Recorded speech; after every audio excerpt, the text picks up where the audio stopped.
At the very heart of central London, but hidden from almost everyone's eyes, is a stunning roof terrace. 6 floors up of the Nomura office building, on the north bank of the River Thames, an area the size of 8 tennis courts has been landscaped and planted for the enjoyment of staff and visiting clients. It's fair to say these guys have gone to town. So can we pin down why this roof garden is so successful?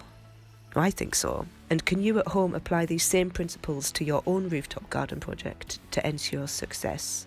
Well, I definitely think you should. This garden opens but once a year. London has a little festival called Open Gardens Weekend. You can buy a weekend ticket and go and see loads of gardens that aren't normally open to the public, and the Nomura Bank headquarters is part of that. So first principle then, choose drought and wind tolerant species of plants, because being a plant on a roof terrace is an extreme environment. There's often little or no shade, and because the plants need to be in planters, then they're prone to drying out quickly. You can see Nomura here using drought tolerant oxeye daisy and Acanthus spinosus, which is native to the Med region and can take drought despite those fleshy leaves.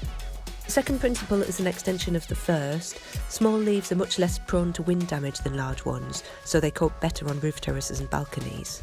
When you look around in Nomura, a lot of it is clipped box and you don't actually see any species with large leaves. The third key and principle is to allow a skyline of tall buildings, if you have one, to fulfil the role of trees in roof garden design. They add interest in the upper layer of the picture. What we see Nomura doing is strong and simple planting closer to the roof.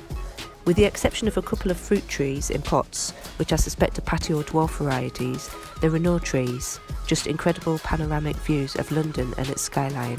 The fourth principle is to favour plants that tolerate roots restriction and can cope in the planters they'll need to live in. We can see that Nomura have Agapanthus amongst their selection. They even seem to prefer their roots to be restricted. There's also Mexican fleabane, which is famous for thriving in cracks. The fifth principle, and Nomura are really shining here, is to attract wildlife with water and pollinator-friendly plants. So if we look at the plan of the garden, we can see that there are 2 water features there.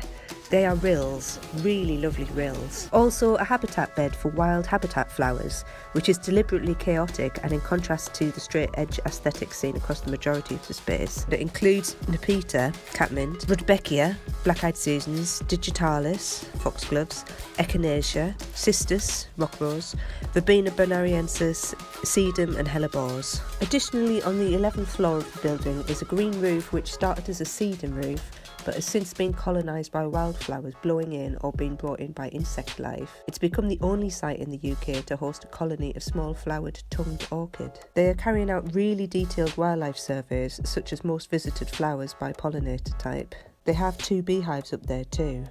Told you they'd gone to town. In my opinion, the guys at Nomura are showing exactly how a roof garden should be done and how good it can be. You can take the bits that speak to you and use this analysis to help you when creating your own roof garden. I hope you've enjoyed the video. If you'd like to see another hidden garden that only opens once a year, check out this video.